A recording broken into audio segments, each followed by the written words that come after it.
Israel, Israel. Who am I? An Israelite. Who am I? An Israelite.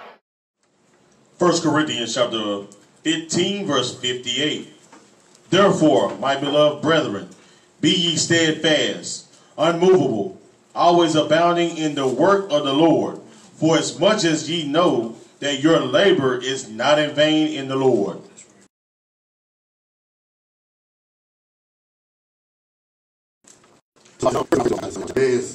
Once again, COL coming with another Shabbat class to feed the spirit, to bring us closer and to the Most High Yah, and bring understanding to the 12 tribes of Israel. As you can see, today's class, but in vain do they worship me. We're going to cover the topic of Christmas today. A need to know deity that we deal with that separate us from the Most High Yah. That's right. Through the Spirit of the Most High and His Son, we're going to go through the scriptures and we're going to bring understanding. It's not just good to know that Christmas is a pagan deity. We must also understand when you read in Romans what that 15 and 4 things that are reading 4 times reading 4 are learning. So that being said, let's start out. Give me Jeremiah chapter 28 and verse 9. Because contrary to what we've been taught in this captivity, being a messenger, a true messenger of the Most High Yah, is not a pleasant thing. It's not a glamorous fame, glory, the world love you type scenario. But guess what? The scripture tell us the servant is not greater than his master. That's right. Christ was speaking from what? The Torah. Because the New Testament wasn't around yet. But when he was teaching the will of the Heavenly Father. In the process of teaching that, did he not get persecuted? Did not all the prophets before get persecuted? So let's just go into the understanding the job of a prophet. Read that out. Jeremiah chapter 28, verse 9. The prophet which prophesied of peace. When the word of the prophet shall come to pass, then shall the prophet be known that the Lord had truly sent him. That's right. All right. Jump up to verse 8. I'm sorry. Verse 8. The prophets that have been before me. Understand the prophet, our forefathers that was doing this work of the Father, giving the nation warning, right? And before thee of old prophesied both against many countries. Notice that the prophet prophesied against many countries. That's right. Wasn't no cool conversation. Wasn't no get along. He stood on the words of the Most High God, and they delivered the message, regardless of how the people feel, regardless of who was in rulership. They gave you, thus say the Lord. Read on. And against great kingdoms of war. What? These are the things that the prophet had to do. When you go into Joshua and all that, when you go into Jonah, Jonah pretty much didn't want to do these things because he knew how the people was going to be acting. That's right. But as a prophet, we must stand boldly on the words of the Most High Yah. Now, get into this class, but in vain they do worship me. Give me Matthew chapter 15, and we'll start at verse 7. Dealing with this pagan custom that they call Christmas. Let's get some understanding. The biggest thing Israel have to realize when Christ was on the scene, and I always try to speak to understand where everybody won't get lost to our newcomers. You know, so like I said, you heard me go back and forth, Yahushua Christ. Like I say, these are titles, but we know who we're talking about, the Son of the Heavenly Father. So I'm going to show you, what was his biggest battle? Give me that out. Matthew 15, we'll start at verse 7. Matthew chapter 15, verse 7.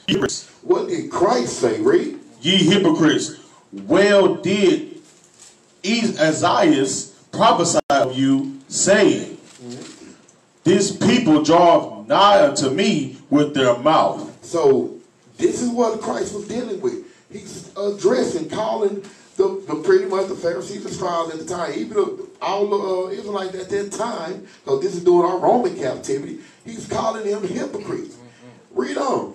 and honoreth me with their lips. And he say, what we do as a nation today, we honor the Most High Yah and His Son through lips, through talk. Read. But their heart is far from me. Which is your mind, is far from the Most High God. Read.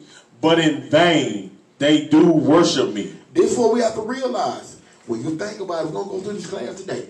In vain. A lot of times, the Christianity, I'm going to say Christianity, folks, they going to say they celebrate Christmas because it's worshiping and pretty much giving praises to the Son.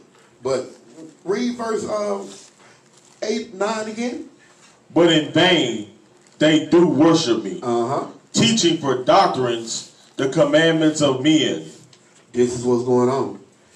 Now, that being said, let's jump over to St. John chapter 8 and verse 31. A lot of things that in Christianity that you read, that spoke about, you just read it, just went through with it, didn't take your note, nothing to heed, just kind of like, okay, that's what it is. But I want you to understand when Christ was speaking, he told his people something very simple, but you must pay attention to what he's saying. Read that right quick, guys. John chapter 8 verse 31. Then said Jesus to those Jews, those Jews which believed on him. Notice he said to those Jews that believe. Bring it out. This is what you have to, like I said, very small in content, but when you think about what Christ is saying right now, he said when he spoke to those Jews that what? Believed on him. Okay. If ye continue in my word. And when he saw the ones that believed in him, he told them what? If ye continue in my word, then are ye my disciples indeed. This is what he had to address. As we continue to walk today, we have to realize we must continue in the Most High Yah word. Read on.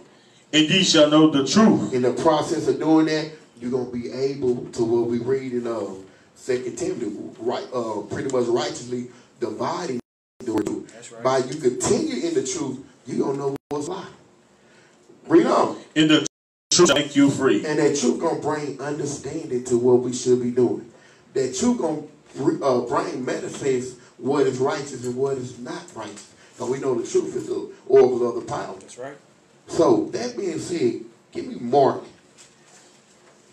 chapter 13 and verse 30. If you continue in my word, y'all hold fast to that. This is what the prophets have to do. This is what, as a nation, we have to be holding fast to the Most High Yah word. Read that right quick, God. Mark chapter 13 verse 30. Verily I say unto you, that this generation shall not pass till all these things be done. As we cling to the understanding while we must hold on to his words is life. Because everything is written going to come to pass. That's right. If it hadn't happened, just hold tight. It's coming.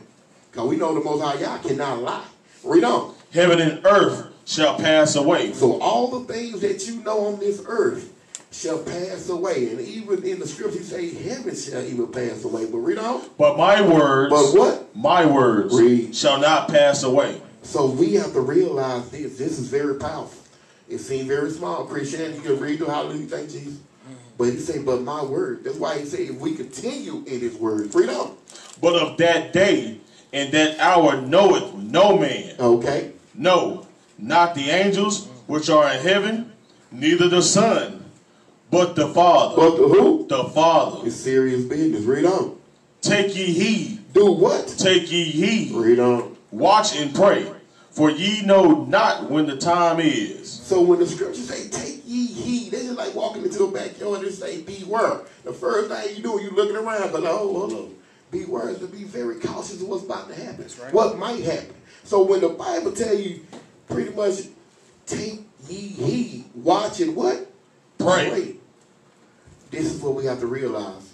As we continue this walk, we have to realize we must hold on to his word. We're going to build up before we get into the main topic of the class. Give me Proverbs chapter 30 and verse 5. Jump in if you got anything to say. You know, you got the flow. Gotcha.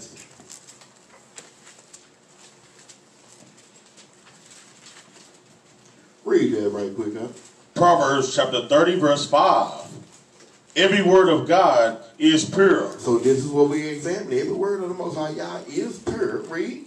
He is a shield. He is a what? Shield. Knowing that his words are flawless, knowing that everything he says has been tried and has been proven to be corrected. He is a what? Shield. That means protection. Read. Unto them. Unto who? Them. Let's find out. Read. That put their trust in him. This is what we're going to cover in this class today. Are you putting your trust in the Most High Yah? Or are you putting your trust in the commandments of men? So, read on. Add thou not unto his words. What does the Bible say? Add thou not unto his words. Christmas. Add thou not unto his words. Easter. Add thou not unto his words. Read on. Lest he reprove thee. Unless he do what? Reprove thee. Come on now. And thou be found a liar. And thou be found a liar. This is what we have to realize. Why we going through what we going through. Give me Ephesians chapter 4 and verse 13. The Most High Yah words is a shield to us if we put our trust in him. In the process of putting our trust in him, this is where the foundation is going to be laid. This is where the structure is going to be laid. That's right. We talked about this before. Israel have a problem with accountability. Israel, we got the Burger King effect. Have it your way. That's what we want to do. At some point, we got to correct ourselves. We got to come back to the Most High Yah, or we're going to perish. That's right. But check this out. Read that up. Ephesians chapter 4 verse 13. Till we all come in the unity of the faith. This is what we're praying for. Until we all come into the unity of the faith.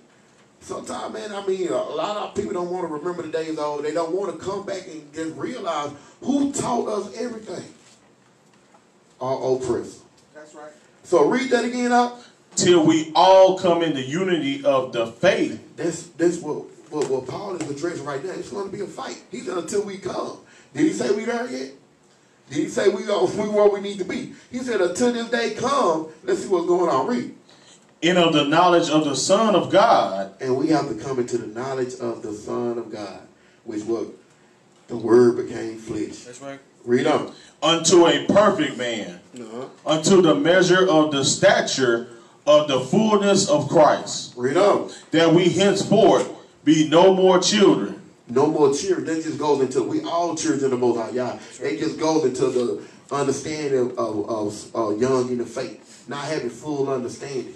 If you know anything about a child, you can teach a child anything. You can guide them. They don't ask no question. They just go along and get along. But he said, until we read on. Tossed to and fro. As we have to understand. This is what's happening. Read. And carried about with every wind of doctrine. Every wind of what? Doctrine. Read on. By the sleight of men. By the what? Sleight of men. And cunning craftiness. Whereby. Craftiness. I want y'all to really pay attention to that. Underline that. Read on. Whereby they lie in wait to deceive. But speaking the truth. But what? Speaking the truth in love may grow up unto him in all things, which is the head, even Christ. Speaking the truth. We talking about Christmas, right? They say Christ is the truth, right? That's right. Because he walked in the oracles of the power, which is the word. So we're going to speak about the format right now. Hey, see, our people want to continue to think they can serve the world, themselves, and the Most High. Give me Matthew 6 and 24 right quick. Matthew 6 and 24 right quick.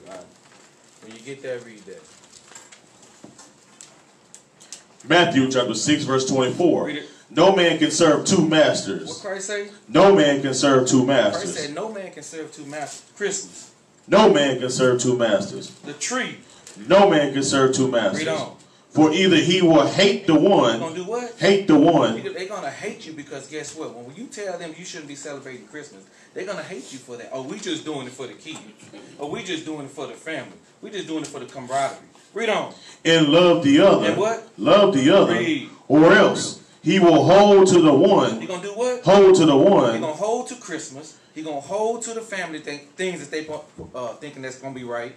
He's going to hold on to that. Read on. And despise the He's other. going to hate the Most High God's word. He's going to hate it. Read. Ye cannot serve God and mammon. You can't serve two things at the same time. You can't serve the Most High and love the world. Because Christ said what? Love not the world, neither the things that are in the world. Because you loving this world, you're going to hate the Most High God. That's right. Big con. Let's jump into the book of Proverbs chapter 2, and we'll start at verse 7. Because this is what we have to realize, Israel, as we continue this walk. And this is my thing. At some point, and like I said, when famine and the wilderness come, I'm going to say, it's not guaranteed we're going to be all together. That's right. You must understand the judgment of the Most High Yah. I'm going to tell you, dealing with the scripture, I'm going to show you. To understand judgment, actually preserve the foundation of righteousness. I'm going to say that again. To understand judgment, preserve, that means secure the foundation of righteousness. You can't be righteous if you don't understand judgment. Now, I'm going to show you according to the scripture. Doc, give me Proverbs 4 and 7 right quick. Because, as I see there, man, I ain't going to lie, we don't do this for fashion. We don't do this for views. Well, you know, the Bible says if one person repent, how many angels rejoice? Come on now. So this is what you have to realize. At the end of the day, you have to be studying to show thyself approved. That's right. When I sit and see people not taking notes, because guess what? If you against Christmas, you got to be able to prove why you against it. Oh, well, Christmas pagan. Then somebody say, why is pagan? Oh, well, and you can't go in this Bible, and you can't decode and stand on what you believe in, you're going to start getting tossed to and from. That's right. So this is my thing. Make sure you take your notes. Now, that being said, I'm going to show you. Read that for me, Zadok, right quick. The book of Proverbs. It's on purpose. Read. Wisdom is the principal thing. Understand, all wisdom is in the element of the Most High God. So it say wisdom is the most important thing. Let's see, read on. Therefore, get wisdom. Therefore, what? Get wisdom. Receive this wisdom. Understand this wisdom. Let's see, read on. And with all thy getting, And with all the wisdom that you get, read. get understanding. Get what? Get understanding. Get understanding means you have to be able to stand on what you believe in. You have to, what the Bible say, prove all things. If you don't believe in Christmas, you got to be able to go in this Bible and stand on why you don't believe it. That's right. Because you believe in the Most High Yah. Now that being said, I'm going to show you. You must understand judgment to preserve the foundation of righteousness. Read what you got, Bo. Proverbs chapter 2 verse 7. He laid up sound wisdom Understand, he lay up sound wisdom, read. for the righteous. For the who? Righteous. Which is these laws, read. He is a buckler to them that walk uprightly. A shield, read on. He keepeth the paths of judgment. He keeping the path of what? Judgment. Judgment goes into the understanding of these laws. See, when you think about it, in our captivity, we got the laws of the land. You know, like, man, I want to go on Wells Fargo and just take all the money up out of there. But you know the judgment to that. Me being an Israelite, I'm not going to get a trial. That's right. They're going to shoot me dead. They're not going to take me to McDonald's. They not what they did the old dude. They shot up there. Yeah. Bought a burger. 2. God, wasn't even on a value meal. He's probably something. Anyway. But my point is, knowing the judgment, okay, they're going to kill me, or I'm going to get life in prison. That's right. Either way.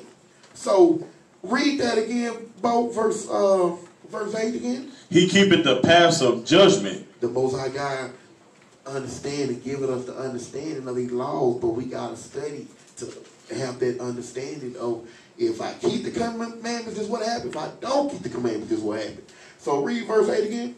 He keepeth the paths of judgment and preserveth the way of his saints. Just what I said. All scripture what? No lip. You must understand judgment to have a foundation to continue to be righteous. Because if you just righteous and don't really understand judgment, what's going to happen? You're going to fade away. That's right. Let me run this for verse 2 right quick.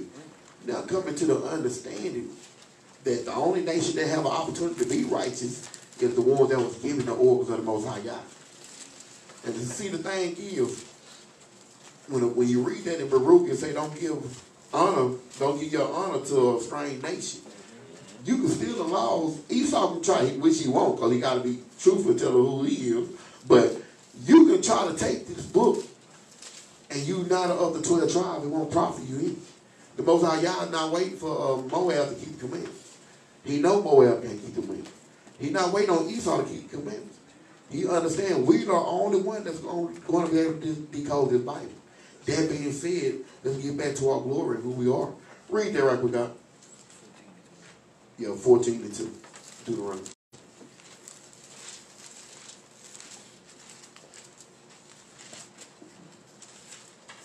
Deuteronomy chapter 14, verse 2. For thou art a holy people unto the Lord thy God. Knowing that holy means to be set apart, to be separate. Even if you choose not to be holy, you're going to get the judgment of you being holy. That's right. So if you're not holy, you still going to pay the price. Because the Most High God say, well, for thou what?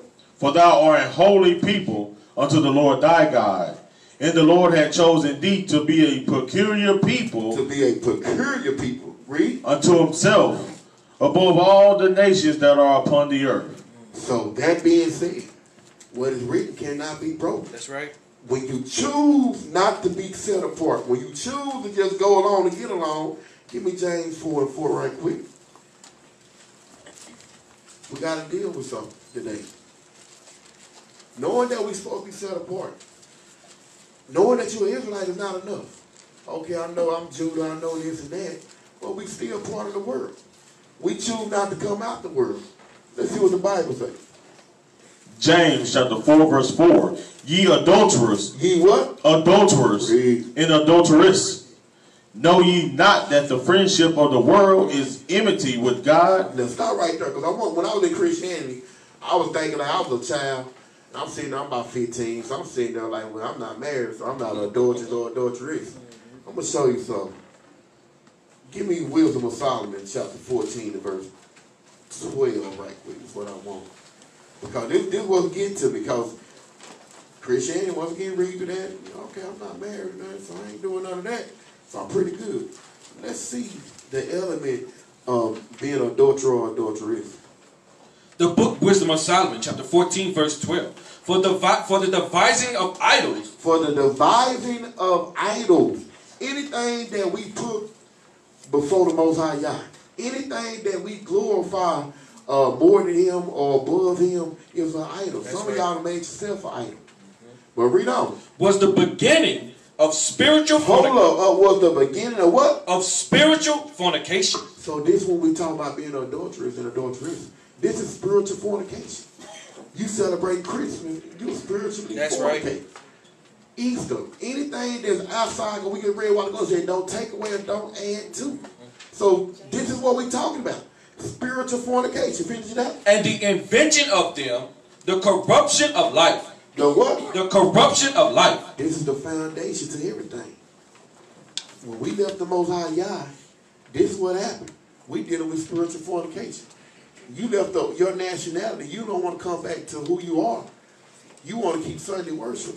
You dealing with spiritual fornication. That's right. That's right. Now go back to James 4:4 again. We're going to read it now.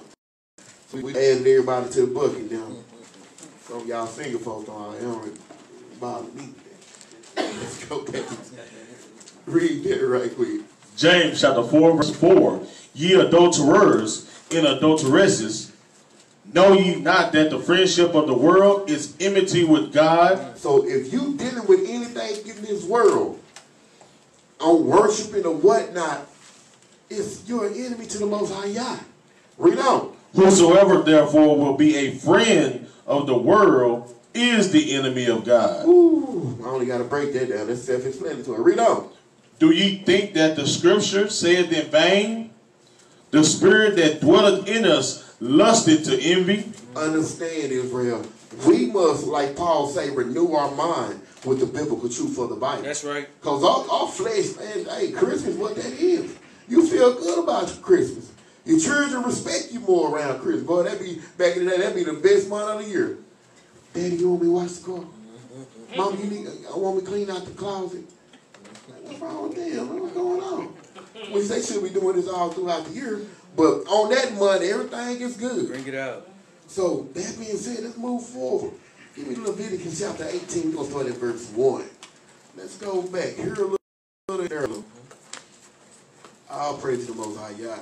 And I'm going to tell y'all, that a lot of y'all parents and everything, you got family, friends, I'm going to tell you, this one pagan custom that you're going to get attacked with every year. You can be in 12 years. They're going to say, so, I mean, you believe in Jesus, right? So why you don't do Christmas? I'm going to tell you, you better stand on your shield. I'm going to show you something. Read this right quick, God.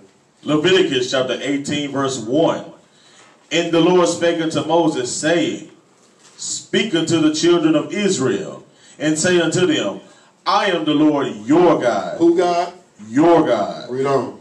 After the doings of the land of Egypt. We're going to stop right there. Because a lot of times people say, okay, this time about when we was in captivity in Egypt. Let's get some understanding. Read that first part again. After what? After the doings of the land of Egypt. Now, let's break this down a little bit. We already know Egypt means bondage. That's right. That's right. Give me Revelation chapter 11 and verse 8. While you getting that, Zadok, go ahead and finish reading, bro. Wherein ye dwelt, shall ye not do. So, in the process of being in Egypt, he was letting them, after the doings of Egypt, knowing that you was in captivity, you learned some things, and you thought you were doing right. The Most High sent Moses to pull us out of there. He gave Moses the law to present to us again, once again. And he told them what they was doing, you need to let all that go. Read on, bro. And after the doings of the land of Canaan, whither I bring you, shall ye not do. Okay. Neither shall ye walk in their ordinances. So he said we shouldn't even walk in their ordinance. We should not even be dealing with what they have going on. Read on. Ye shall do my judgments and keep my ordinances, to walk therein. I am the Lord your God. Read verse 5. Ye shall therefore keep my statutes and my judgments, which if a man do, he shall live in them. I am the Lord. Now, dealing with Egypt, we know now, we didn't learn that in Christianity, Egypt means bondage when you go into what, Exodus 20 and 2. Now, that being said, Zadok, go ahead and read that for me. Revelation chapter 11 and verse 8. The book of Revelation, chapter 11 and verse 8. And their dead bodies. Understand. Now we know now it's two elements of being dead. Physically dead and spiritually dead. Read on. Shall lie in the street of the great city. Now when you think about what's going on, that great city now is America. When you think about our people, where's our people at? On the blocks. On the cut. In this great city. Read. Which spiritually. Understand it say which is spiritually. Read. It's called Sodom. When you think about what's going on. Same-sex marriage. Everything that Sodom was doing. And Gomorrah. And read. And Egypt. And what? And Egypt. Understand. When we talking about what we just read in Leviticus, it speaks that we should do what we did in Egypt. Egypt just represents your captivity. So guess what? We in Egypt today. So that being said, I want to bring to light and understanding the things of old, and we're going to get that in a second, but give me Leviticus chapter 26 and verse 17 right now. We got to really be mindful. What it say? Take heed, watch, and pray. When you watch, you got to pay attention to what's going on around you, and you got to come back to the oracles and put a spiritual matter to it. Hey, let me. These idols that we are worshiping, the so-called ones that's not say they in the truth and don't believe in the oracles of the power. Give me Ezekiel 20 and 7 right quick, God. To turkey back on what the captain is talking about when we're in Egypt. Egypt is symbolic for bondage. Give me Ezekiel, the prophet Ezekiel, chapter 20 and verse 7. Read what you got. Ezekiel chapter 20 verse 7. Read. Then said I unto them. Most High God says, see, then said I unto them, talking about the people that's worshiping these vain, these deities. Read. Cast ye away every man the abominations of his eyes. The abomination of his what? Eyes. Christmas, Eyes. Thanksgiving, Easter. He said, cast away the abomination of his eyes. Because you see the lights, oh, that looks so good. It's so beautiful. He said, cast away the abomination of his eyes. Read on. And defile not Don't yourselves defile yourselves with these things, the cares of this world. Read. with the idols, What? idols, The Christmas tree. idols All these things are idols. Read. of Egypt. Of what? Egypt. We are spiritually in Egypt right now. Read. I am the Lord your God. Who God? Your Oh, the God. whole world. Your God. Read. That's it. All praise, all praise. Then we go back to Leviticus chapter 26 and verse 17. This is what the prophet did. They brought understanding to the people. No matter how stiff-necked they were, the prophet's job was to bring light to darkness. But what Christ say? The world loved darkness. That's right. So, that being said, the only job we have here to do today is to stir up their pure memory. If they receive the word or not, we must do our job. Read that Leviticus chapter 26, verse 17. Leviticus chapter 26, verse 17. And I will set my face against you, and ye shall be slain before your enemies. Understand, not trusting in the Most High Yah, we have no protection. This is what we have to realize. When you read that in, I think, Jude 5 and 20 on down, it speaks about the goal is, everybody feel like, well, you know, Esau want us to worship him. I'm going to be honest with you. Esau just don't want you to worship the Most High Yah. That's right. Esau don't care. You worship yourself. Long you don't worship the Most High Yah. That's right. That's what his concern is. That's right. So a lot of times, oh, man, I don't believe that white man. But you believe in you. Now you're in idolatry. You believe in everything you do. And say, is a way in the man out that seems right to himself. Right. So my thing is this. We got to get off the white man on the concept of, oh, the white man say.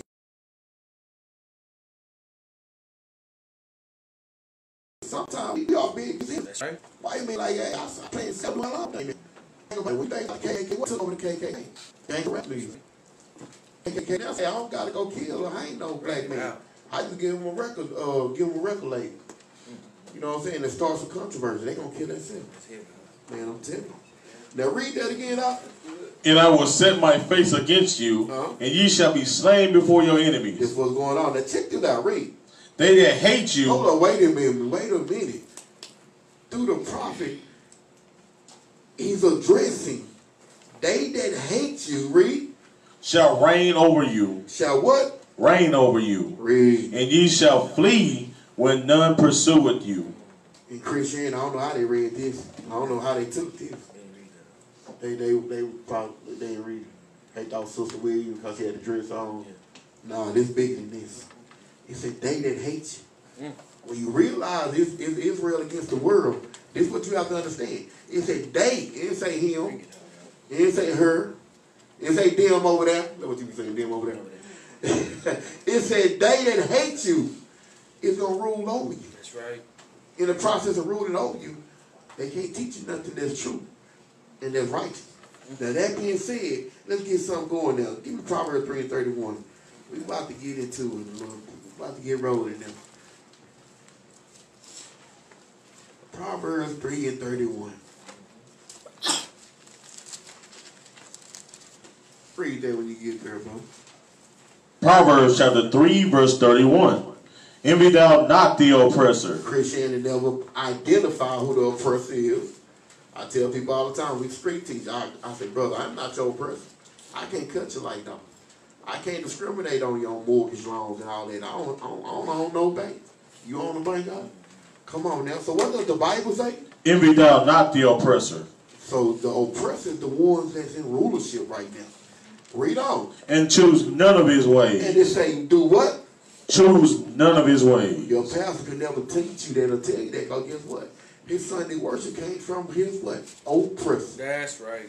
So we should be choosing none of his ways.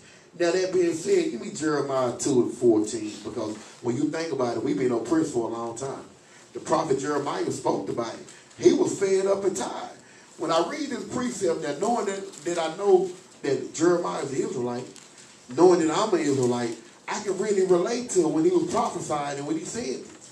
I'm pretty sure this wasn't no cool conversation when he cried out and said this. Read that right quick, folks. Jeremiah chapter 2, verse 14. Is Israel a servant? Notice he got a question mark behind it. Jeremiah looking at the suffering of his people, the confusion of his people, and he said, God, dog. Read that, Bo. Is Israel a servant? He had to ask himself, man, we just servants? Jeremiah realized through the scripture, and even the time he was in now, he said, man, we going in and out of captivity. Think about it, that's not a good trade. 200 years there, 30 years here. 300 years there, 20 years here. I wasn't that smart man, but I know that's not a good equation.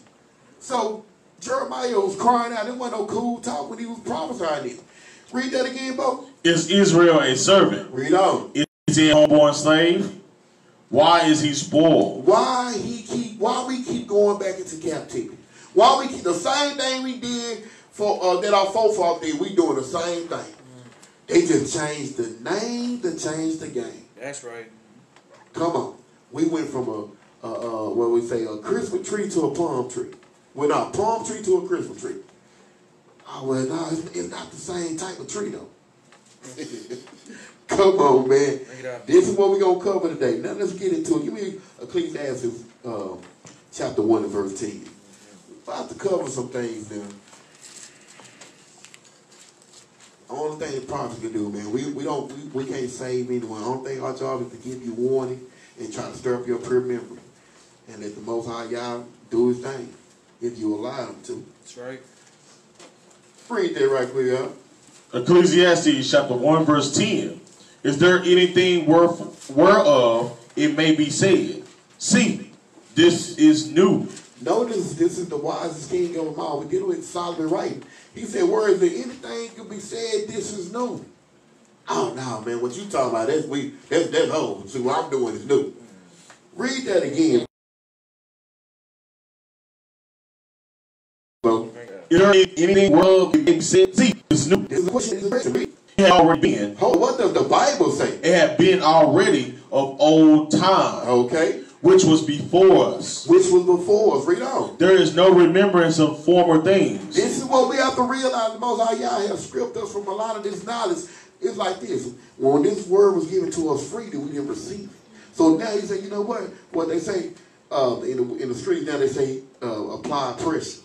I'm going to tell you, the Most High is the ultimate element of applying pressure. That's right. He's the original OG. So when you read verse 11 again. There is no remembrance of former things. Neither shall there be any remembrance of things that are to come with those that shall come after. Now we about to get into the class now. Knowing this, knowing that we learned a lot of different things in our captivity, how we going to change our ways? I'm a sidebar. Give me Psalms 119 and verse 9 right quick. Knowing that there's no remembrance of former things. Knowing that pretty much what they say, the man with the pen rule the world. The man that writes history control the world. Because after he killed off your people, oppress your people, then he can write it right. 7 years they gonna read the Bible. Yeah, we got something that's bigger than anything you can imagine. That's right. And that's the oracles of God. Read that right quick. Psalms chapter 119 verse 9. Wherewithal shall a young man cleanse his way? How you gonna clean yourself up? How you gonna recover from this, Israel? Let's find out. By taking heed. By doing what? Taking heed. Read. Thereto according to thy word. We gotta come back to this Bible. We gotta come back to the oracles of the power. Bring it out. You're not gonna learn this in theology school. You're not gonna learn this from Pastor Pocha. This is what you have to realize. Now that being said, let's go somewhere now. Let's go into this letter. We're going to talk about Christmas now.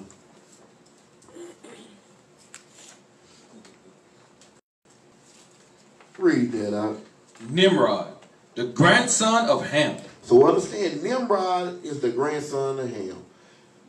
The word Nimrod in Hebrew means rebel. Read. The first world leader and the builder of Babel. 25th December. Known as Christmas Day, is known around the world as birthday of Jesus Christ. Sadly, this is not the case, and Bible does not actually mention anywhere about Christ being born during December. Now check this out. It don't mention none of this. I want to get a little information on Nimrod right quick. Give me Genesis chapter 10, and we're going to go to verse 8. This is what's going on. This deity, this custom, go way back to, guess what?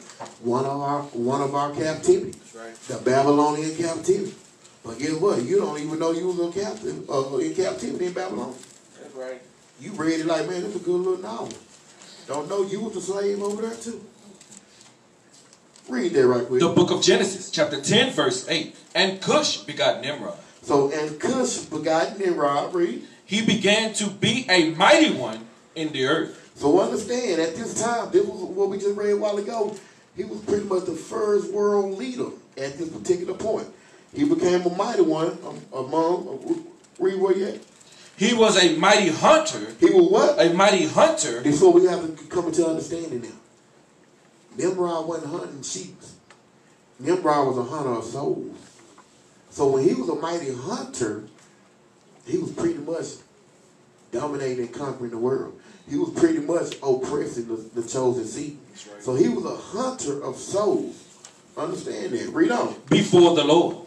Wherefore it is said, even as Nimrod, the mighty hunter, before the Lord. So before the Lord, understand Nimrod means rebel. Now that being said, you know about the Tower of Babel and everything. Nimrod had a bad spirit on him. I'm gonna get a little more. Give me jump over to Genesis chapter 11 and read 11 and 1 right quick. On down to, we'll stop at verse 4. Check this out. The book of Genesis, chapter 11 and verse 1. And the whole earth was one language and of one speech. Understand, we all spoke the same language at this time. Read. And it came to pass, as they journeyed from the east, that they found a plain in the land of Shinar, and they dwelt there. And they said one to another, Go to, let us make brick, and burn them thoroughly. And they had brick for stone, and slime had they for more. And they said, Go to, let us build a city tower, whose top may reach unto heaven. Now, I'm going to show you something in the process of what Nimrod was doing. And you know what, Israel, we've been making bricks for a long time. This even before our Egyptian captivity. We making bricks back then. God damn. But read on. And let us make us a name. So Nimrod was manipulating the people to bring the people out. He had to build a boat. Scoot back a little bit. Which one?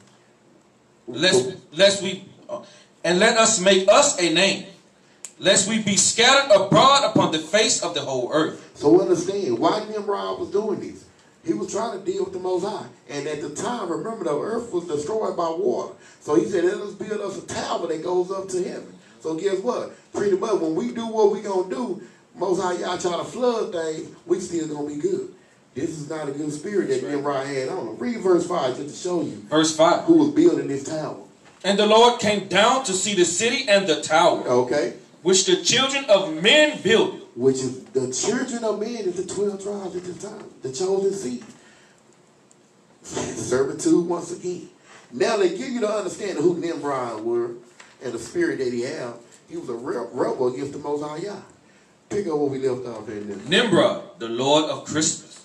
The 25th of December marked the birthday of Nimrod. Now that being said, when you celebrating Christmas, you're celebrating not the birth of Christ. You celebrating Nimrod's birthday. Boaz, give me Luke chapter 2 and verse 40 right quick. Because we just going to go, we don't have no exact date that Christ was born. But we know Christ was not born in the middle of winter. That's right. He would not been in the manger in the wintertime like that. So that being said, this is what you have to do. Israel, you got to be able to defend your doctrine. You got to be able to pull these precepts. Because you're going to have one auntie they going to give you hell. She gonna be eating on that pork chop, and she gonna say, so when he was born then, since it ain't December when he was born. And you start talking about, you're gonna get caught, you're gonna get lost in the salt. You're gonna get caught up. Now, we identified December 25th as Nimrod's birthday. Let's see when Christ was born. Around what time frame is what we're gonna look for. Read that out. Luke chapter 2 verse 40. And the children grew and waxed strong in spirit, filled with wisdom, and the grace of God was upon him. So what? Understand the time now. Okay, but read that again. You can read that right. You talking about children? Oh, throwing me off up here. Go here. Luke chapter 2 verse 40. And the child and grew. the what? Child Thank grew. you, sir. Now you got the NIV over there, so okay. And the child grew. Read on. And waxed strong in spirit. And Christ, we know, waxed strong in spirit was getting built up. Read. Filled with wisdom. And the grace of God was upon him. Okay. Now his parents went to Jerusalem every year. So understand, when it's in Jerusalem every year, read? At the feast of the Passover. Now we know now when is the feast of the Passover? Come on now. Between what? March and April. This is springtime. So now read on. And when he was 12. And when he was 12, read. Years old, they went up to Jerusalem after the custom of the feast. So Christ was born around the Passover. This is a precept that justified that he was not born in the middle of winter. That's right. He was born in the springtime. Bring it out. This is what you have to understand. Big Mama gonna ask you. So when he was born then? You gotta be able to go to the precept. So that being said, let's go back to what was there over there. Oh, you started Nimrod. Nimrod, the Lord Christ, Okay. 25th December month, the birthday of Nimrod, not Christ. Tammuz, often confused as baby Jesus, was born of two pagan gods. Nimrod, a sun god, and the moon goddess of ancient Babylon. The queen of heaven, mother and child worship were common pagan practices during this time, and so Tammuz and the queen of heaven are still worshipped today in many religions under many different names. For example, in Roman Catholicism, the statue of the Virgin Mary is actually not Mary but the Queen of Heaven. And the so-called baby Jesus in the manger is actually Tammuz. Now, to give you a little quick dialogue about Nimrod. Nimrod's mama is his wife. That is the story that was shared over the Babylonian custom. Pretty much when Nimrod died, pretty much his mother she said that he came back and had sex and all that, but she was a harlot. But to make a long story short, she brought up, and this is why they call her the god of, the queen of heaven. So that being said, that's a deeper class though. But just show you how messed up this deity was. Now, that being said, read on out. In short, the 25th of December was a day that commemorated the worship of the sun. The worship of the what? Of the sun. Read on. Satan. As opposed to the true living God of the Bible. This rebellion was demonstrated through a vast number of pagan customs, which are still carried out today during the festive Christmas period. Now, going on, I want to talk about this a little more. Dealing with Christ being born in the springtime. Okay, somebody might say, okay, well, we do it this summer, you know, we're a little off. It's all, you know, Big Mama gonna try to rebut it. She gonna protect Pastor Poach out. So, you know, Christmas, whatever, this is when we do it. Now, knowing that Christ was filled with the Spirit, will Christ celebrate his birthday? That's the next question you gotta ask yourself. Give me Jeremiah 20:14 right quick. Bring it out, yeah. Because even if you want to go there and say, okay, we got the birthday wrong, but we still do this for his birthday. Okay. That being said, knowing Christ is filled with the Spirit, we got to get an understanding. If you want to run with that, Big Mama, I'm dealing with somebody today. Don't get mad. If you want to deal like that, okay, let's see. Even if you say the date's wrong or whatever, but you still doing this for Christ, let's see what the prophet Jeremiah spoke on. Read that out. Jeremiah chapter 20 verse 14. Cursed be the day wherein I was born. Now we're going to get understanding. Jeremiah, he saying this. Why he saying it? Sometimes people say, well, nah, he probably dealing with some, you know, stress beyond you. You know, sometimes I be stressed on my birthday. But, man, people play some magic. But what did Jeremiah say? Cursed be the day wherein I was born. Let not the day wherein my mother bare me be blessed. So he's saying, don't even call this day blessed. Why did Jeremiah was saying it? We're gonna keep going. Cursed be the man who brought tidings to my father, saying, a man-child is born unto thee. So he said, even cursed be the man that dealt with my father and brought gifts for me.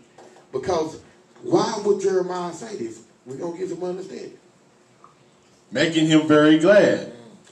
Making him very glad. Going to Job now. Job 3. And we'll start at verse 2. Come on now. This is what you got to examine now. I'm trying to give you everything you need to deal with Big Mama Neil. And I say Neil because you know cousin Neil, they're going to get on her side too. He alone gave Cousin a couple $1,000 for the taxes, so Cousin gonna have to bag Big Mama up. Got you come here eating Big Mama food, talking about Big Mama. We do Christmas every year. Watch this. Let's see what Job talking about. Job chapter 3 verse 2. And Job spake and said, let the day perish wherein I was born, and the night in which it was said, there is a man-child conceived. Job said the same thing. And we know Job was righteous. We know Job, the scripture say in Job 1:1, he outstrewed evil. That means he saw evil coming, he got away from it. That's right. He didn't entertain it. So now you got to examine, hold up now. Job saying the same thing. I'm going to show y'all something. This is what was going on. These prophets understood the scriptures. I'm going to show you something real quick. Before I go there, I got to do this right quick. Dealing with birthday. Give me Jeremiah chapter 7 verse 17. Things that were written aforetime were written for what? Our learning. It wasn't entertainment. Even though Pastor Pope made it very entertaining at times. We enjoyed the show for a while. But then we woke up. At some point we said, hold up, wait a minute, man, this not lining up. Dealing with birthdays again. We looking at the concept. If you want to run with this is Christ's birthday, and this is why we do it, Christ would never tell you to celebrate his birthday or even yours. Because that goes into something I'm going to cover in a second though. Read this right quick. Jeremiah chapter 7 verse 17. Seest thou not what they do in the cities? Understand, the prophets was addressing. Y'all don't understand what y'all doing. The children gather wood, and the fathers kindle the fire. God, now they put us in there too. And the fathers kindle the fire. Okay, all right. I thought it was just about, okay, go ahead. And the women knead their dough to make cakes. To make what? Cakes. Come on. So we got the children, the father, we did the fire, and the sister was making the dough. We got everybody, but the dog was probably the dog. Okay, now. Well, my thing is the whole family involved. To what, bro? Make cakes. Let's see. To the Queen of Heaven. To the what? Queen of Heaven. Big Mom said on her birthday, you better not come in here with that cake with that fake. She called it fake icing. What's that icing? That whipped cream icing? She don't want that. See, now she want that. She want that buttercream. You bring that whipped cream in there, she gonna leave it on the porch. I'm just saying. So that being said, read on, Bo. And to pour out drink offerings unto other gods. When you used to watch the rap song back in the day when they say, this is for my homie, you didn't know that was a pretty much pagan deity that you were doing. For my little boy Nate, man, you know what I'm saying? He ain't here no more. Pour out a little liquor. That was Tupac, man. Didn't know what the Bible say. That's good, right? It's nothing new. You think what you're doing is new? They was doing it back then. So it said, read that part again, to pour out what? And to pour out drink offerings to other gods. That they may provoke me to anger. Do they provoke to anger? Said the Lord. Do they not provoke themselves to the confusion of their own faces? Come on now. Through the spirit of Jeremiah, you telling the Most High, you see the question marks back there. Most High, I'm telling you, this is how I analyze when I read it. It's like the Most High is saying, look, y'all playing with the wrong person. You gonna make you gonna put, they pouring out drink too. Okay. You gonna pour out drink to the, okay. All right. Now, what's going on? Because Jeremiah said, curse the day I was born. Job said it too. These prophets understood the Bible. They understood the oracles of the power. I'm going to show you. All stripping what? No live. Well, give me some Rock 41 and 8 then. It's about to get good and gooder then. What you gonna get? Good and gooder. And don't be inboxing me trying to correct me. I went to public school. I can say what I want to say. This ain't our native tongue anyway, so don't be correcting me. Well, brother, I think you mean, well, you knew what I said. I'm all right. Good and good. I'm from the South. That's right. Now, that being said, what was going on with these prophets? When I read this in Christianity, I was like, man, I ain't really understand it. But I ain't had this apocrypha either. I'm going to show you something. Read that, Bo. Sirach chapter 41 verse 8. Woe be unto you, ungodly men. So understand, dealing with idolatry, dealing with anything that goes against the organ of power, destruction to you, pretty much death to you. Read on. Which have forsaken the law of the Most High God. Okay. For if ye increase, it shall be to your destruction. So even if you increase and you prosper in this world, it's going to be for your destruction. Now this is going to clarify why the prophet was talking about this and how they were talking about cursed the day I was born. Guess what? Read on. And if ye be born, ye shall be born to a curse. To a what? Curse. This is why they said curse the day I was born. Because guess what? The prophets understood regeneration. That's right. They probably understood like, God, what? I'm in another captivity. God damn. They understood the children of Israel was up under a curse. So being born again, what it say is the day of death is better than the day of birth. You read that in Ecclesiastes. Right. When you don't have understanding of the Bible, that's confusing, man. Hold up. Why are you saying death is better than? Because he knew we was going to go into multiple captivity over and over again. That's right. That being said, read verse 19.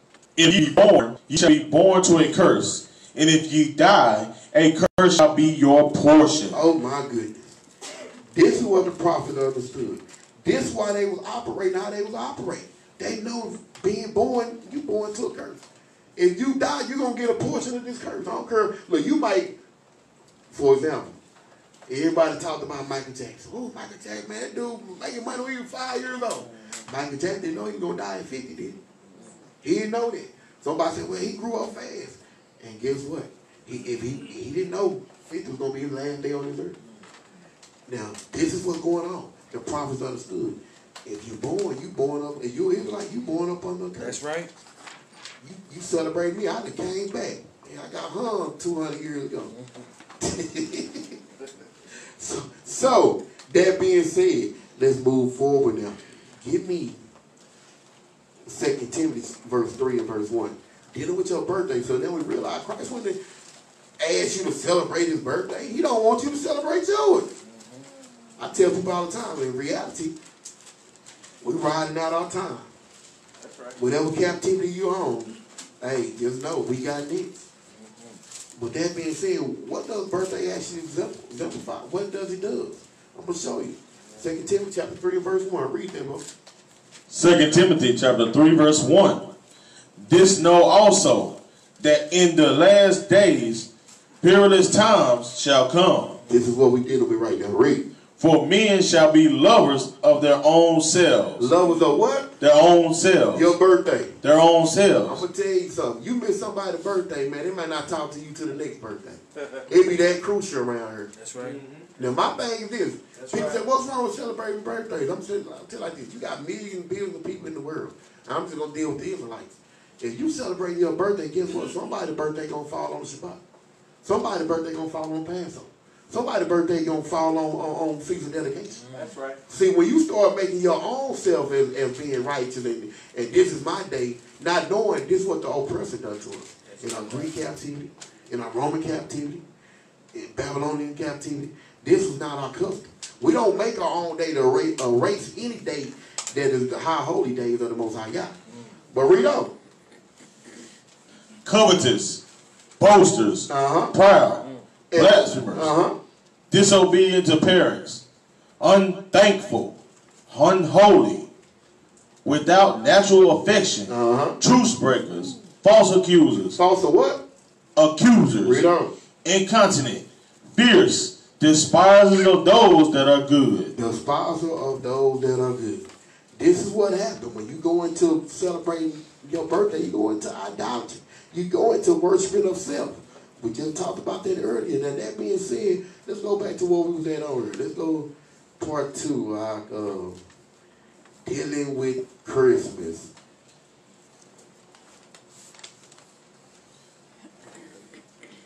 Pagan customs, Christmas trees. After Nimrod's death, the Queen of Heaven decided that a fully grown evergreen tree that grew overnight would enable the survival of Nimrod's spirit. Every year on Nimrod's birthday, she believed Nimrod would visit the tree, and so worshipped it by placing gifts underneath it for his return. Ooh-wee. Give me Jeremiah chapter 10. Now, nothing new up under the sun. That being said, we got to cover this. You got to be able to go to these scriptures, Israel, when the time comes. The book of the prophet Jeremiah, chapter 10, verse 1. Hear ye the word which the Lord spake unto you, O house of Israel. Thus says the Lord, learn not the way of the heathen, and be not dismayed at the signs of heaven, for the heathen are dismayed at them. Notice it say, for the heathen, they are dismayed at them. Read. For the customs of the people are vain. For one cutteth a tree out of the forest. This is where this comes from. Read. The work of the hands of the workmen with the axe. They deck it with silver and with gold. They fasten it with nails and with hammers, that it move not. They are upright as the palm tree, but speak not. They must needs be born, because they cannot go. Be not afraid of them, for they cannot do evil. Neither also it is in them to do good. So this is what we dealing with. This is what the scripture was telling us, don't do these things. It's nothing new up under the sun. Let's move on to the next one now. Yule logs, similarly to the Christmas tree. This goes into your chestnut roasting on the open fire. Say, well, when I was in the word, but that song come on, I be all, oh man, that's big back there. Hey, I'm from the hood. We didn't have a fireplace, but the point was, we had the Dearborn. Matter of fact, we had the oven. So my man had to cook early. He had some later. But my thing was, when that song came out, you want to. That's why. Think about it, that's why people want the fireplace, because of Christmas. Now we dealing with this log burning them. Go ahead and read that. The Yule log was burned in the fireplace the day before Nimrod's birthday, Christmas Eve, in preparation for Nimrod's return. So the log was also symbolic for Nimrod. So with Nimrod being the founder of Babylon, it's no surprise that Satan used him to merge pagan customs with the beliefs of the Church of Jesus Christ. Constantine knew that if he could deceive Christians and the world, then idolatry would be a lifestyle. God's first few commandments were against the worship of other gods. Come on now. Yet Satan has fooled Christians into doing just that. Now, that being said, I'm going to show you something. Going into the understanding of what's going on now, we deal with the Christmas tree. The custom has been passed down. They pretty much changed the name and changed the game. That being said, give me Job chapter 30 and verse 1 right quick. Now, this is dealing with Babylonians. So, Doc, I want you to, we're going to read further on this right quick. Now, this goes from our Babylonian, we're dealing with Nimrod. Now, I'm going to show you about Esau now, because we got to flip the game now, because Esau is a vagabond. Everything he has stolen. He have no foundation or nothing. Pretty much. So, where he get the custom from is from the Babylonian custom. When he get the custom, guess what was introduced? Read part 3, y'all. Santa Claus, Saint Nicholas, real name Bishop Nicholas of Myra, in the Roman Empire was known as the bishop who was possessed with the spirit of Poseidon, which came from the god of the sea, also known as Neptune. As a result, he was able to manipulate nature and do many supernatural things. He would secretly disappear into the night on his white horse and leave gifts in people's homes. But he was linked with the child sacrifices that occurred where children would be beaten and burnt alive. Now, is it me? Anytime Esau step into the scene, is the homosexuality or is it some child manipulation? Is it me? Because even with Nimrod, he wasn't doing this. But Esau stepped into the scene, and now we got Santa Claus and all this, and children sitting on his lap and stuff. But read on. This is where the customs comes from, where parents are encouraged to put their children on the lap of Santa during the Christmas period. Come on now. Now, dealing with Esau, give me Job 30 and 1, because we got to talk. Job was a wise man, but Job understood his enemies too. Listen to what Job speaks on. Job chapter 30 verse 1. But now they that are younger than I have me in derision, whose fathers I would have disdained to have set with the dogs of my flock. So Job speaking about the nation of Edom right now. Bring it up. He pretty much said the people that was below me, they have me in derision right now. They have me pretty much in bondage and doing hard time right now, stressed out right now. And go into the character of Esau and read that last part again, to have said what? To set with the dogs of my flock.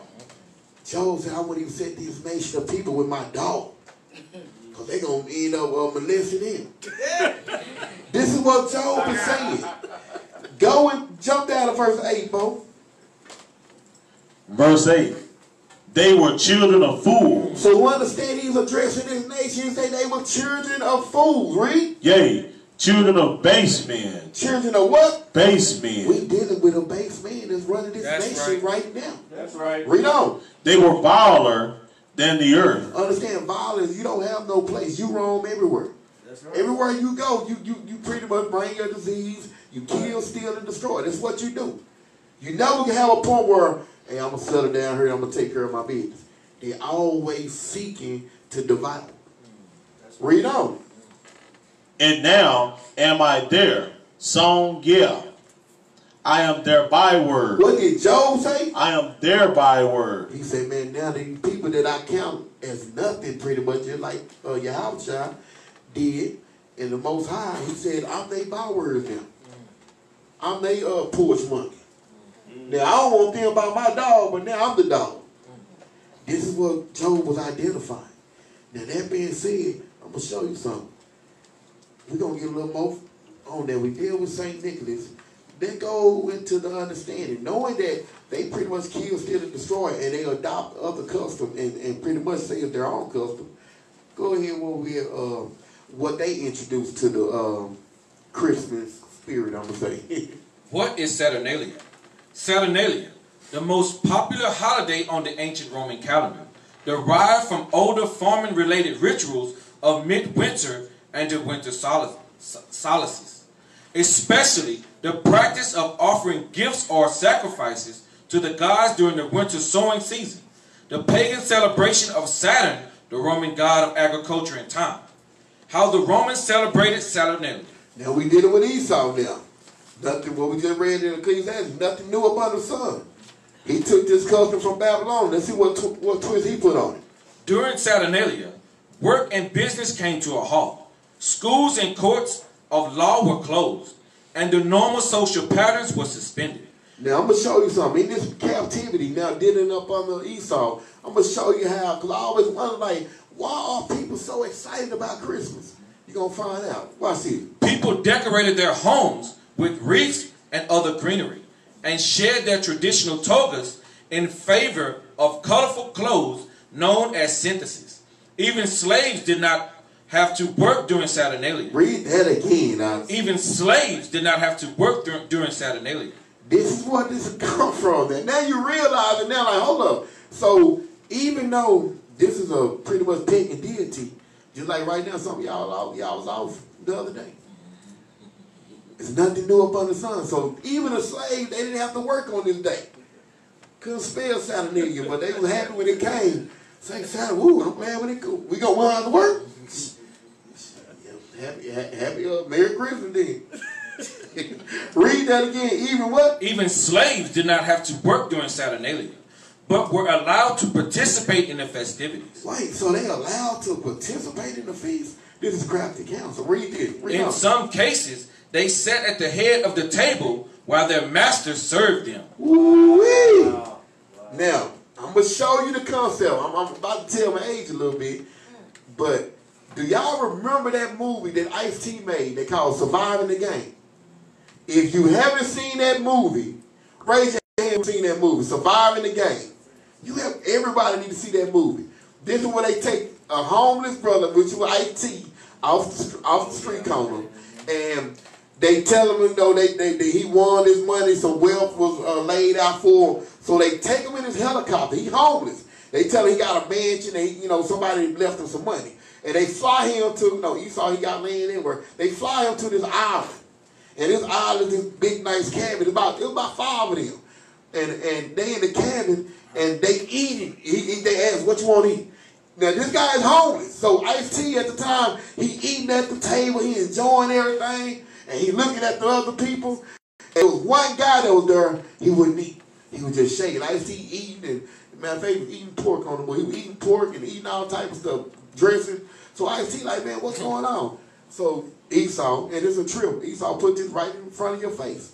And you look at it, and they ate, I think it was 2 or 3 days they fed.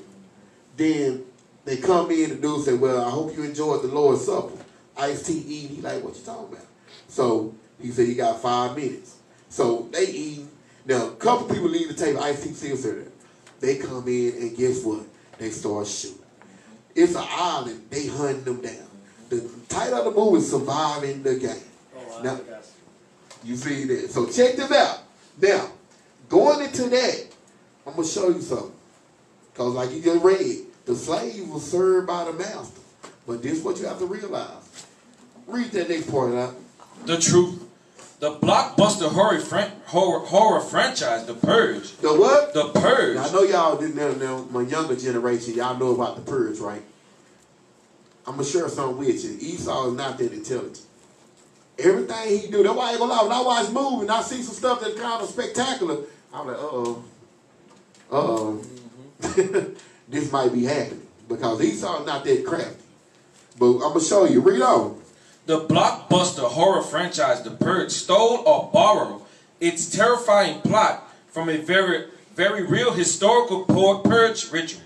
The ancient festival of Saturnalia was the real-life purge, and the movies have nothing on the real deal. So, when you watch The Purge, you thought you were just watching some hellified director. He was coming up with all this gimmick. But guess where it came from?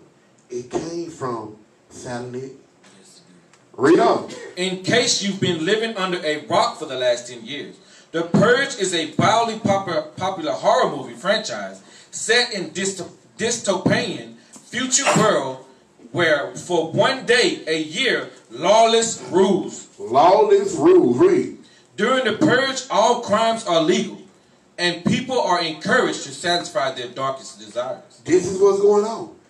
This is Saturnalia. This is what was going on. This is what we are celebrating. Read on. For 24 hours, chaos reigns as friends and neighbors turn on each other, and otherwise orderly citizens commit robbery, home invasion, rape, assault, and murder. This is what you're dealing with, Israel.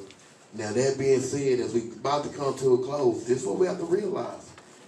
These things that we're celebrating are not the Most High Yah. That's right. I'm going to show you. Give me 2 Corinthians chapter 6 and verse 14.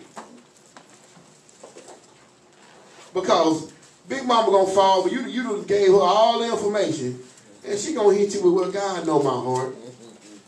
I mean, that's what it was, but you know, I'm not doing all that. I'm just doing the good part of it. Scripture say, what's crooked can't be made straight. That's right. Hey, I'm going to tell you like this. You can put icing on a dome hill all you want to. Once you get to the center of it, what's going to happen? Your whole face expression going to change. You going to go from smile to, well, I'm going to show you. Read that out. 2 Corinthians chapter 6 verse 14. Be ye not unequally yoked together with unbelievers. This is what we have to realize. The ones are righteous. Remember, to stand on righteousness, you have to understand judgment. So the Bible say what? Be ye not unequally yoked together with unbelievers. For what fellowship had righteousness with unrighteousness? This is a question you got to ask yourself. If you walk with the Most High Yah, you got to ask yourself this. Read. And what communion had light with darkness? And what concord had Christ with Belial? Come on now. Or what part had he that believed with an infidel? With a non-believer. Read. And what agreement had the temple of God with idols? With what? Idols. All right, now read on. For ye are the temple of the living God. As God has said, I will dwell in them and walk in them, and I will be their God, and they shall be my people. This is what we have to realize, Israel. Now, that being said, give me James 4:17. Because going into that, God know my heart. But if you know the truth and you understand that this is a pagan deity, this is what you gotta know. Bring it out. Because on Judgment Day, hey, ain't gonna be no sugarcoat. Read that out. James chapter 4, verse 17. Therefore, to him that knoweth to do good. Now, this is what we have to go through. This is what the prophet, we have to understand.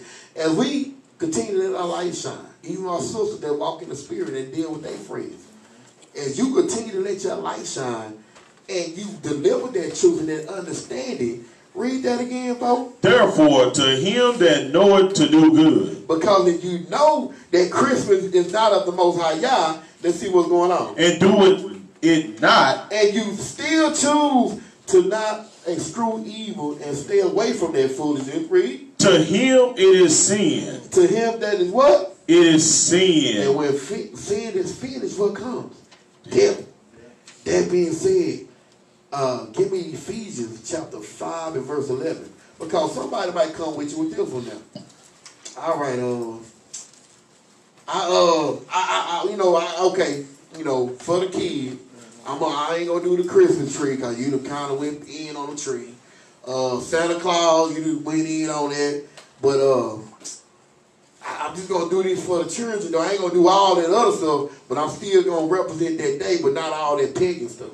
Let's see what the Bible say about that. When they say in the word is an out for that, we can say it's a scripture for that too. It's a script for that. Read that right quick, God. Ephesians chapter 5 and verse 11. Ephesians chapter 5 verse 11.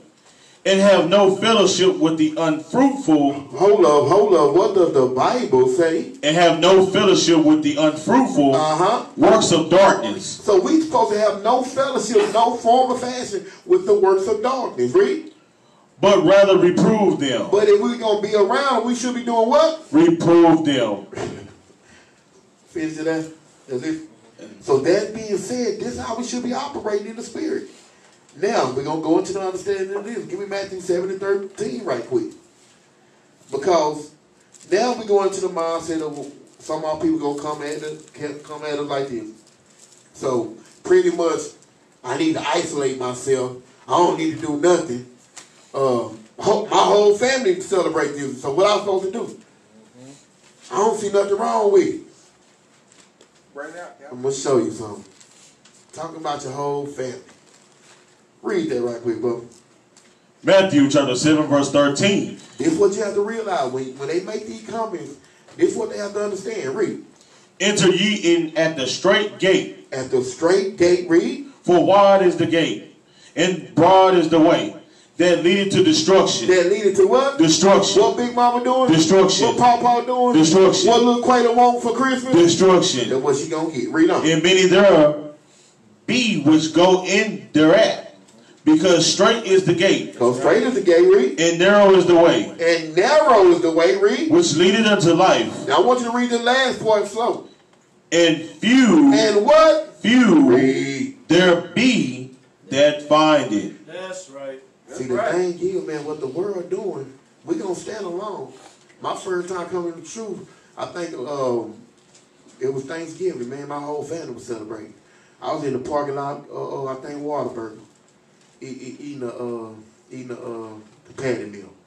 You know what I'm saying? And I ain't gonna lie, it was lonely. That was my first year in the truth. You know what I'm saying? But guess what? It was cold too. I ain't no heat in that car. But my point was, I was willing to make that sacrifice. I ain't want to be around it. Cause I knew if I was sitting in the kitchen, well, I ain't gonna say kitchen. If I was sitting in the front room, I was gonna be like Boaz. I was gonna work my way to the kitchen.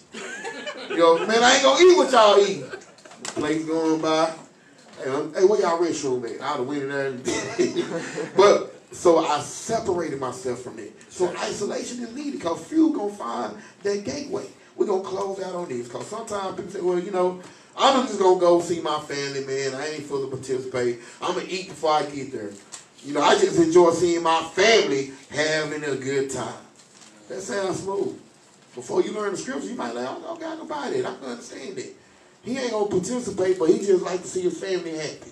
All right, let's find out. We got a script for that too. Romans chapter 1 and verse 32. We'll close out on it. Romans chapter 1 verse 32.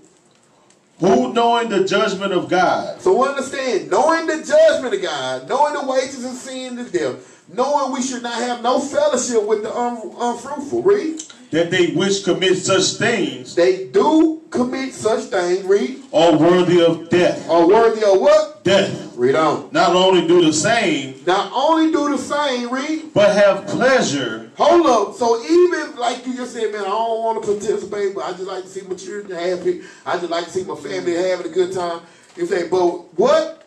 But have pleasure in them. In who? And them. Don't even say have pleasure in them. So it's like this. On judgment day, he gonna say, Lord, I ain't doing though. But guess what? It was in your house. That's good. I don't care you were looking through the window at it. You had pleasure in watching him do it. Some people are not homosexual, but they enjoy watching homosexual act. Don't you know that you might as well join it? Because you're a part of that sin. Read that, right? Read that last part again, but what? But have pleasure in them that do them. And on that Israel, we're going to say, Shalom. Children struggling together. Hold on, I want to get to Matthew 22 and verse Tosh Money. Matthew 22, verse 29. Ye do err. Understand? Read. Not knowing the scriptures, Knowing the scriptures. nor the power of God. Nor the power of God. Read. He's coming back like a thief in the night, man. Your beer, your barbecues, and your blood is not going to save you.